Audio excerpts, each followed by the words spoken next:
This is A Geek Leader.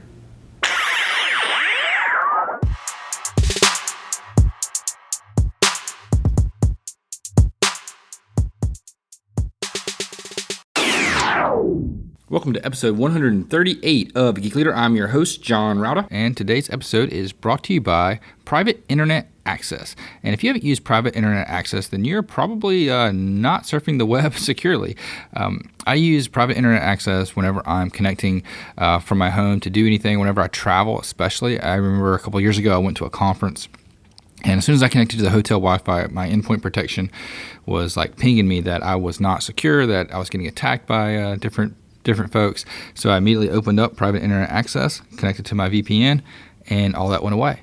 Private Internet Access is an encryption service. It encrypts all your traffic going in and out. You can also choose different geolocations. So if I'm testing something, I make a change and my DNS servers are caching in my area, I can hop on over and log in California and then test it and say, oh, okay, DNS here, doesn't have the cache that I had before, so I can see the changes that I've made accurately, and it makes things so much easier and so much better. And you can try Private Internet Access for just $3 a month. Seriously, $3.33 a month is what it's starting at. And just visit geekleader.com/VPN. Again, that's geekleader.com/VPN. All right, Geek Leaders. Today on the show, we've got Laurel Lau, and she is a digital nomad, which is super interesting to me. An executive coach. She's the founder of a company called 6 Atlas, and she's the author of a book called Upside Down: The Screwed Up Hierarchy, a practical guide for CEO to maintain convincing, clear vision and drive a revolution. So we're going to talk about innovation and all kinds of fun stuff today. Laurel, welcome to the show. Thanks for having me. So just to set the context for the audience, can you tell them a little bit about kind of your career or what your background's like and how you got from just your journey in life, how you got to where you are today? Yeah, so I'm originally from Hong Kong, and my path has always been going towards science and engineering. So I had a background in manufacturing engineering and computer science, and going into start my career, I ended up working for a lot of small startups. And so in my range of experience, I realized that when it was time for me to make a switch, going into consulting was like the main direction that I was like most interested in. So yeah, that's how I got here. And what's it like going into consulting? Because we've got several listeners that are potentially fresh in their career, either coming out of college or they've worked at an entry-level job, and they're interested in taking that next step and being a consultant, traveling around. What is that life like? Yeah, I mean, I definitely did not take like a traditional route, and I've explored all the options there can be. So you need to know like what are your priorities. Like when I speak to younger people who are interested in my direction, but they might not be interested in the leap, you need to understand like what is your priority and how much risk you're willing to take for starting your own consulting business. But for me, it's really rewarding, so it's worth it for me. So starting your own business, I know that's fearful for some people because it's like, you're putting all your eggs in one basket, you're taking this risk, and, your salary kind of depends on how well you do. And some people are afraid of that. Were you afraid of it to get started, or was it something that just you felt like you had to do?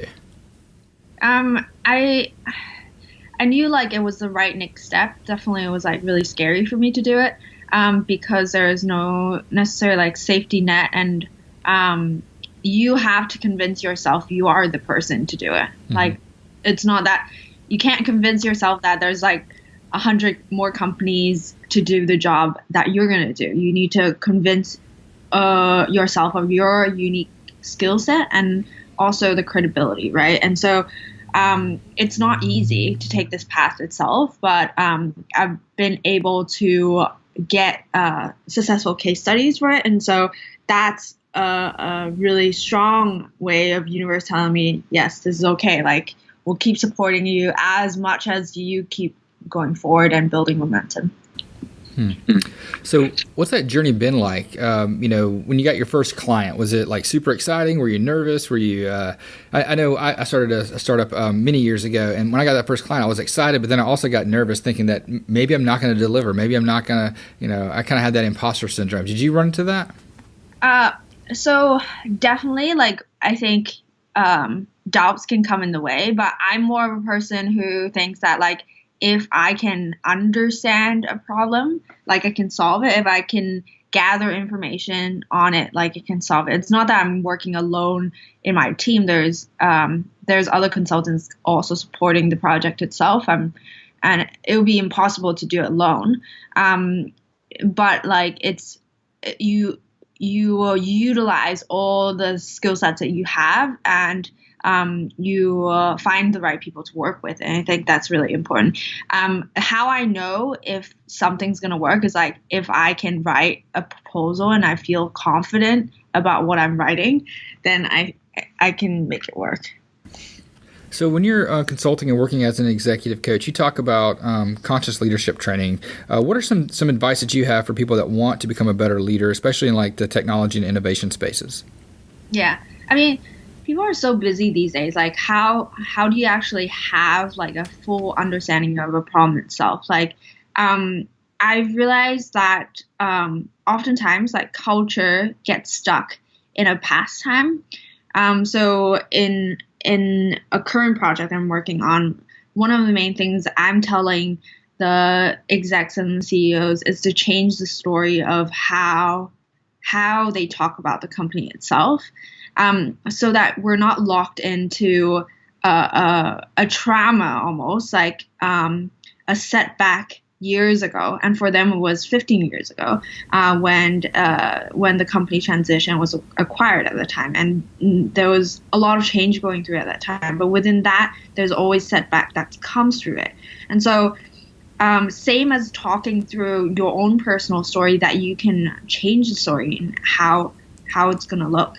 I was teaching the CEO and the execs to change the story of what the company actually stands for. So, So when you're going about that process of changing the story, what's that exercise like? Is there, do you go through certain questions? Is it a Q&A? Is it kind of like different for every company, or is it a pattern that you kind of follow? It is definitely a pattern to follow. It's understanding. It's to be able to understand the conversation of strengths and weaknesses with internal stakeholders, external stakeholders, and be able to get like the whole picture story, and be able to put into like a document how the different elements of the story and what you're going to change from it.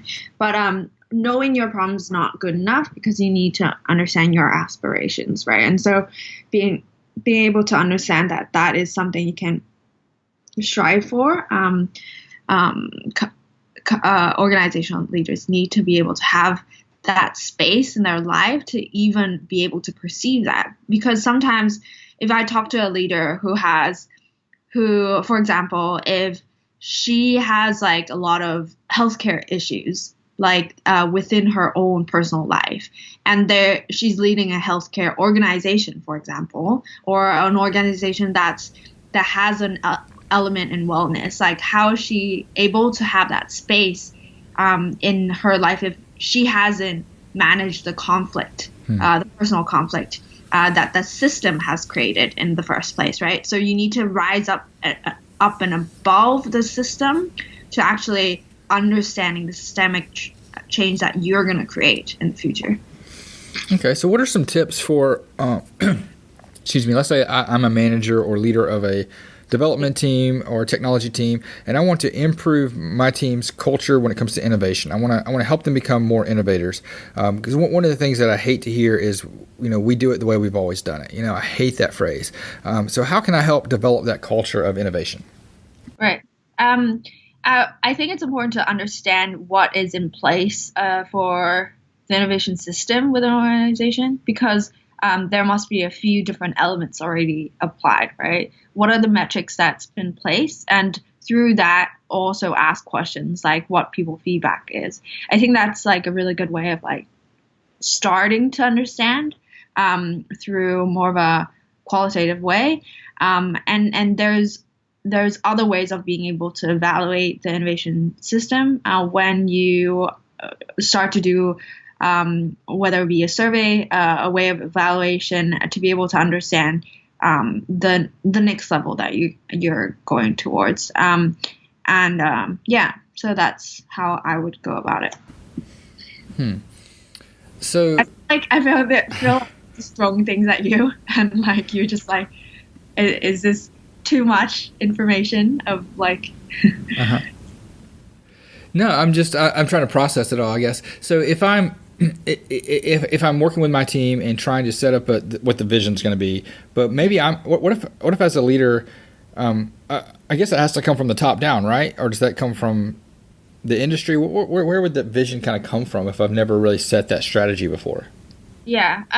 So if it's from top down, I think it's more and more important for organizations to have a long-term plan of building innovation capability. So you're not just having a strategy itself, because capability is about how can you fulfill that strategy itself. You're not just setting a goal and like figuring out like as you go how you're going to meet the numbers, right? Like there's so much. It's not just driving the sales and operational numbers that you know how it's going to work for this year. It's about knowing in the future that those experimentations that you're doing today, how it's going to contribute to learnings tomorrow, and then products and services for consumers of tomorrow, right? And so from a top-down view, that's definitely very important so that you can understand and listen and hear.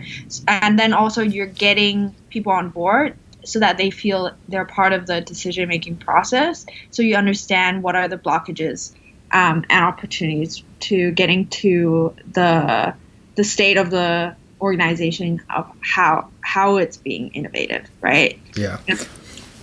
I think that's really important to get people on board early too. And not just. I mean, definitely needs to come, I think, from the top down. But I think getting people on board in every aspect of the company is really important early on, so they feel like they're part of that decision. They feel like they're part of the innovation and the drive forward, not that they're being left behind or anything like that.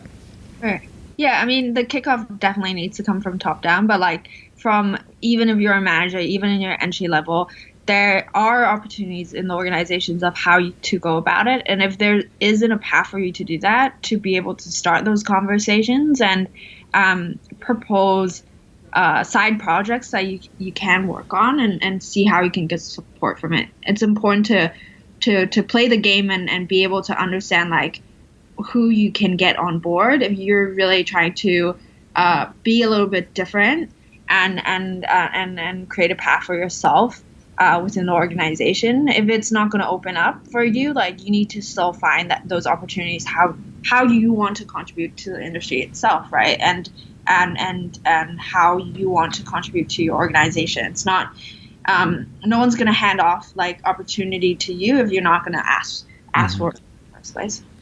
No, I think that's really good, and I think some people forget that. They think that opportunities are just there and you just go pick them up. But no, sometimes you have to work for them. You have to ask for them. You have to, people don't necessarily get promotions without asking sometimes, Yeah.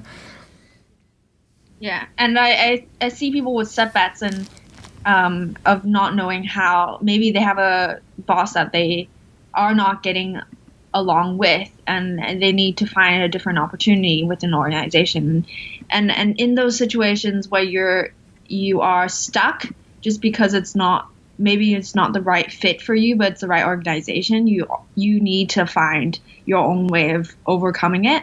And even sometimes if you love the work but you see a greater opportunity, and you see that there is a greater impact that you can create for the organization, I think it's important to understand like that what you're aware of, it's an opportunity coming. And it's a way for you to share yourself also and your talents, even if you're not leading the project in the future. Yeah, no, I think that's a really good advice for people as well. Have you ever worked with a team to kind of help improve culture and innovation and had some people that resisted or complained about it? Yeah, so this year I mostly worked in Shanghai, a Shanghai project, and so that was definitely like it's like doing backflips on culture for myself because I'm from Hong Kong originally, and I mean there was there's so much going through Hong Kong people's mind of like where they stand culturally, right, as a city. And for me, going in, like I had to understand from their point of view what they want and what they need in order to set up the right culture for different projects. It's definitely very challenging at times to know that there are certain things that cannot change, but I can possibly find a different way of going about the same thing. So you're from Hong Kong, but you've kind of been all over the place. What has travel been like for you? And in your bio, you mentioned that you're a digital nomad. So you work from anywhere. Is that right?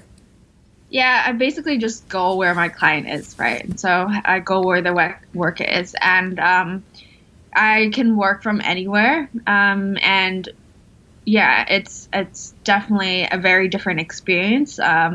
Living almost out of a suitcase, basically, and having everything in storage.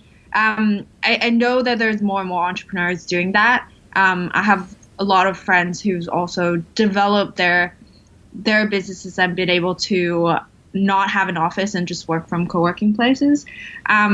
It's very freeing, but you also encounter your own understanding of what you know to be your place, right? So the reason for me to do it is really because I want to create a sense of home for shakers and movers, right? And so the element of understanding that we can be in this together, even though we're from different cultures, even though we're from different backgrounds, and be able to work on something together. I have to be able to say that I can connect you to that team, which you need, your resources across the ocean. And that's what I'm challenging myself to do, to be able to do it that way.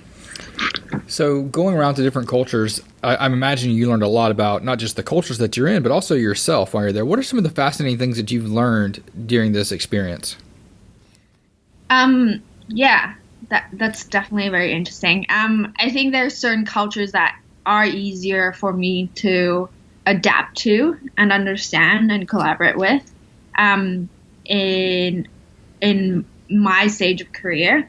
And I think as I develop more partnerships and friendships along the way, there are new and different types of collaborations. And so I guess going between the East and the West, and I think the understanding of you're one of the whole, but your whole is one, like you're a drop in an ocean in a drop, that is like continuous for me as a learning process, and I've learned to be comfortable in that, if that makes sense at all. Yeah, a little bit. Kind of. I mean, you see how important you are, but also how small you are in the grand scheme of the universe. You know. Yeah, and I think that like it's really interesting when you meet people who are working on international projects, and they're trying to see how they can get stakeholders to be on board for bigger projects and take bigger risks with them. You often see, so for me, like I see the complaint of like, oh, the Chinese are often just wanting to follow the Western way because they're going for that for the name of it, because it's for their branding and because it's for the appearance of it, and then you have like complaints on the opposite also, right? And so it's really interesting to see that the complaints of different ecosystem, like different regional ecosystem, and I think it's important to be able to consider that it's okay that people want, they're intrigued for the service, the story of what they know it to be, of a different culture, of a different business environment. And it's because they understand that maybe there's an opportunity within there that they don't understand yet. Yeah, I see that for sure. Do you ever feel like you don't fit in when you go to different places, or is it always kind of like people I've traveled, but I don't really travel for work a whole lot. I do some speaking, mostly just in the United States, and I very rarely travel outside the United States. So I don't get to experience some of that. So I'm really curious of what it's like, traveling to different places. Do you I don't know. Do you feel like you fit in, or do you feel like you're an outsider everywhere you go? I mean, there's definitely a few circles that I feel more at home in, but I'm comfortable being an outsider because it gives me a different perspective, and it also allows me to be okay with saying something completely different from what everyone else is, right? And I don't need to get along in the same way with the group because I need to. If I want to, that's a completely different thing. So it kind of preserves my ability to understand what's needed in the situation. But of course, there are circles that I feel most comfortable in, and I vary my time within different groups so that I can get more exposure to different knowledge base. So I know from emails that I've gotten from other listeners that there's definitely an audience that listens to this that are interested in being able to travel a lot for work and getting into consulting and even potentially speaking in other areas just to have that experience. Yeah. What would you say to them for people that maybe you're a software developer and you haven't really made that leap to do that, but you want to do that, but something's holding you back? What would you say to those folks that feel like they should get into this, but they haven't yet? So I think it's important always before you aim to do something new and different to understand your why, just like Seneca. And so to be able to understand your why and what you want to create an experience, that's very important. What you're setting yourself up for a goal for, it's important to kind of be able to understand that and put that on paper. And so if they are having doubts of not understanding, maybe there's not enough motivation for it, and maybe that is just a spark for you to look for something different that's more suited for you, because the way that everyone shows up in the world can be different, right? And so what is your way of showing up in the world that suits you? Is it more in writing? Is it more in doing a podcast, doing a video? What is that your way of showing up in the world? Like, it needs to suit you. And so and I would always pick something that they're passionate about to talk about, and be a little bit more transparent in the way they show up in the world. So those are my tips. Yeah. I think that's really good. I think figuring out your why first is super important. And then when I started this podcast, 3 years ago, I had to really define what that why was. Why am I doing this? And that why has evolved over time. It's not always been the same. I mean, it was something. And then as I learned more about myself and more about what I'm doing and more about the impact that I'm making, my why has changed over time. And I think it will continue to change. And maybe some people need to realize that their why will change. And just because what your why was 2 years ago doesn't mean that you haven't grown and it hasn't changed now. Right. So what was your why 2 years ago? Oh, that's a great question. So I started this because I wanted to be a better speaker, for starters. I didn't think I was a very good speaker. I like to speak at events, but I didn't get the best reviews, so I wanted to be better at it. And I thought, forcing myself to talk and record it and put it out there for as many people would listen, would help me. And then the second why was that I wanted to talk to really cool people, like yourself. And most of those people wouldn't just come to me if I didn't have something I could offer them. But now that I've done this for a while, I still love to talk to really cool people, and I think that's still one of my most important things. But now it's to also help people become better leaders. I've worked for really good bosses and really bad bosses. I mean, I'm lucky to have a great boss now, and I've had terrible bosses in the past. And I think it's important, now that I have kids and I've seen people grow from a bad boss to a good boss. And I've done that myself. I was a really bad manager at one point, and now became what I think is a little bit better manager. Maybe not a great one yet, but I'm working on it. But I want my kids to have leaders that are awesome. I don't want them to ever have the experience of working for a terrible boss where they hate their job and they feel like they're not making a difference. Right. Yeah, that's so cool how your why has changed over the years. yeah, that's really exciting to see that it's gotten you to developing it further and more with even close connection with your family.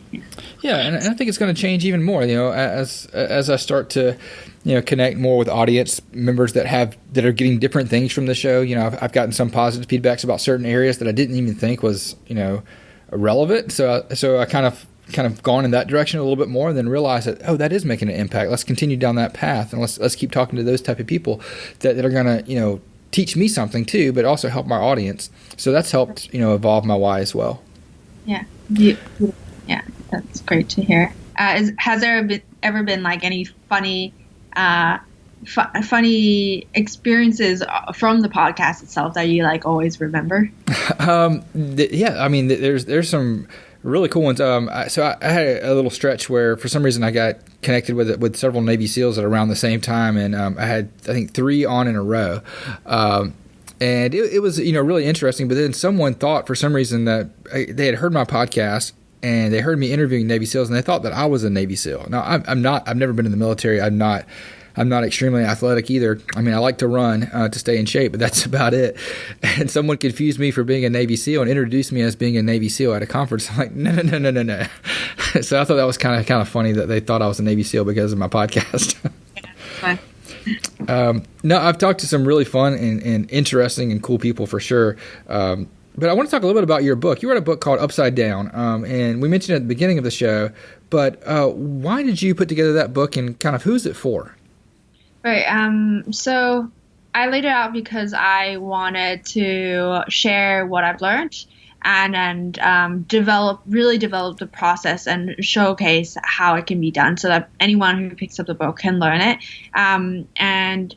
And who is it for? It's really for any organizational leader who's leading a team or a company towards a more sustainable, more equitable planet. And so, and it's basing itself on mostly just building an innovation management system, but also developing the leadership skills and the mentoring skills of the CEO and the manager themselves. And so, it's been a really exciting journey to develop this book.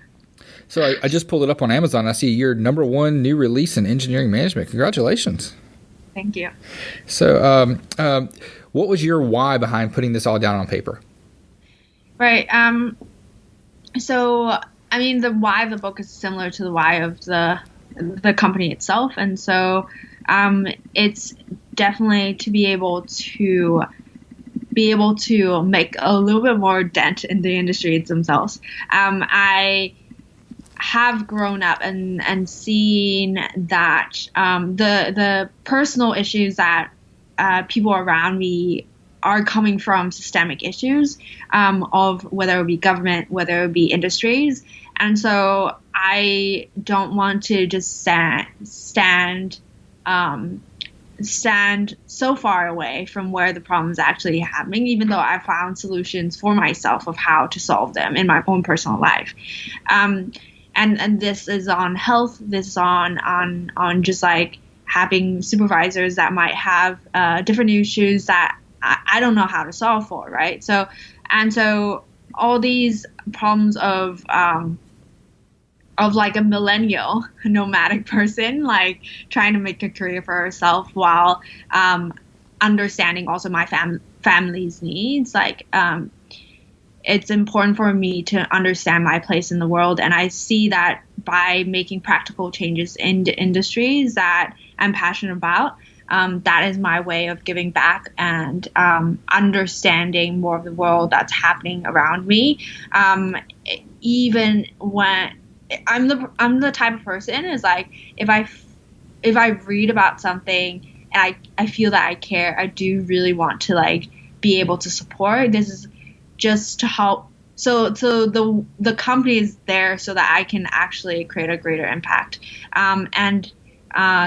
Yeah, and it sounds selfish sometimes because it's like, how much can you actually care, right? I think that's awesome, actually. I mean, so tell me a little bit about the company. What's your main services? What are some of the things that you guys do? Yeah, so we offer innovation training, leadership training. We offer services in and doing culture mapping and helping organization to plan out how they're going to develop their innovation capability for future. But yeah, we always customize what we train for. So, what are the what's your primary audience like that you're targeting? Like what kind of businesses or organizations? Well, the book itself it's basically a love letter writing to any CEO that's leading organization like 1,000 or above employees. I would say. I think anything above 1,000 is more on the complex side and does use on this does need to systemize the innovation process a lot more, and so that's what I've targeted too. But anyone could pick up this book and they'll still be able to learn a lot and implement what I've suggested for them in the way that suits them. I think when the organization is a little bit more complex, there's a lot more to consider, and you have to do it in a way that is even more detail orientated. Yeah, I think you're absolutely right. I've been in really small businesses and even larger ones like what you're talking about, where you need to be agile, but you also need to be you need to think about it. You got to put a lot more thought into it. You can't just make a decision and go. There's got to be some discussions and some documentation and some theory that goes in behind that to make it successful. Yeah, and I think it's important to understand that and anyone can be part of the change, and it's not where you stand in the hierarchy or where you stand in the scheme of how many years you're into your career. And so anyone can pick up the book and read it and be able to benefit. Awesome. I'll link that up in the show notes too at geekleader.com if anybody's interested to check that out. Also, I wanted to ask you a little bit about what are some tips that you have for new leaders or team leads that are just getting in there when it comes to communicating with other departments and other areas, as well as maybe even communicating with their own team? In what sense? Just sometimes new leaders are timid when it comes to communication, or they over communicate, or sometimes, or they most likely what I've seen is they under communicate. They don't necessarily communicate as much because there's a little bit of fear behind there. And I was just curious of what advice you would have for leaders to help them be better communicators. Right. And so I would say it's important to understand what you want to be shared, how you would gain if you communicated better together, right? So what is the goal of being able to, that you would be able to achieve better and be able to understand that's absolutely a huge need. If you're stepping as a new leader, you need to be communicating at a different level and understand what the new dynamic can be that you want to create with the different departments that you have. Mm-hmm. No, I think that's good advice. Also, when it comes to more on the sense of leadership, what are some pitfalls that you've seen either managers or leaders or executives fall into when they're trying to make innovation? What are some of the common mistakes that people make? It's interesting. Your audience is all technologists, right? And so I think it's important to understand that so when I speak to CEOs, often they think that there's not enough innovators, there's not enough people who know the right technology to be able to build it. And I think that technology has always been pressured to do even more, and that is a cycle that needs to be broken down a little bit more to understand what is a new way that these teams can contribute. So when I speak to CEOs, often what they tell me is why can't I get them to deliver more? Why can't I get them to deliver better? But CEOs have to treat when you're managing people, you can't treat them like numbers. And it's important to understand that when there's something stuck, often it's like another few questions might be able to get you to a better answer. So that's what I talk about in just being able to be more conscious leader, to be able to be present with the people and be present with the problem that you're facing, to be able to actually ask better questions. And in that way, the natural course of solving an issue would show up more easily. Yeah, for sure. And that's one thing I think, going back to this podcast, that's one other thing that I've gotten out of it that's really helped me is I find myself being more present in meetings because I'm kind of forced to be more present when I'm on a podcast. Listening, I have to listen to what's going on and not just be thinking about the next thing I'm going to say, because it's important to understand what the person just said.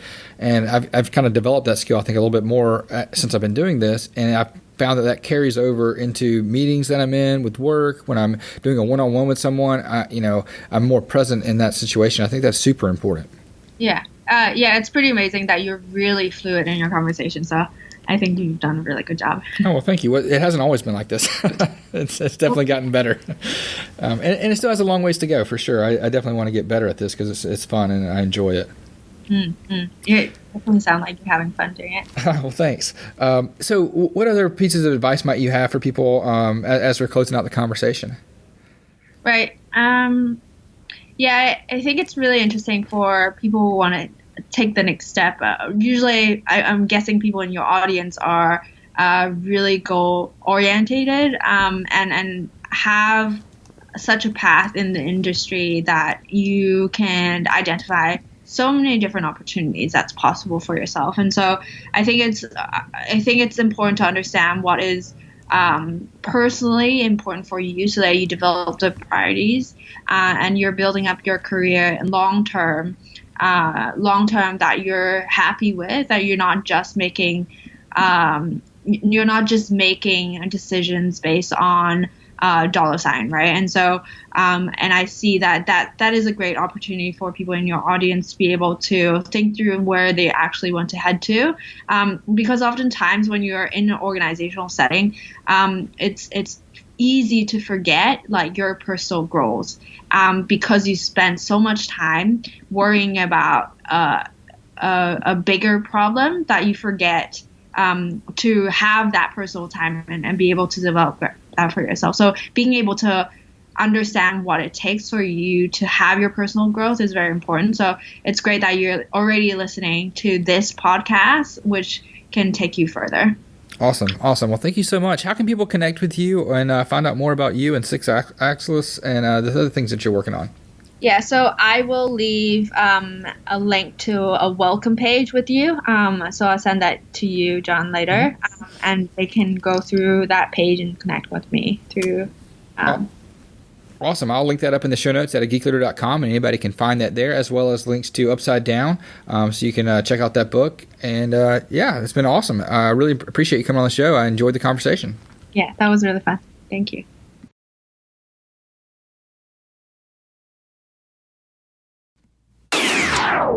Hope you guys enjoyed that episode with Laurel, and don't forget you can get private internet access for a discount at geekleader.com/VPN.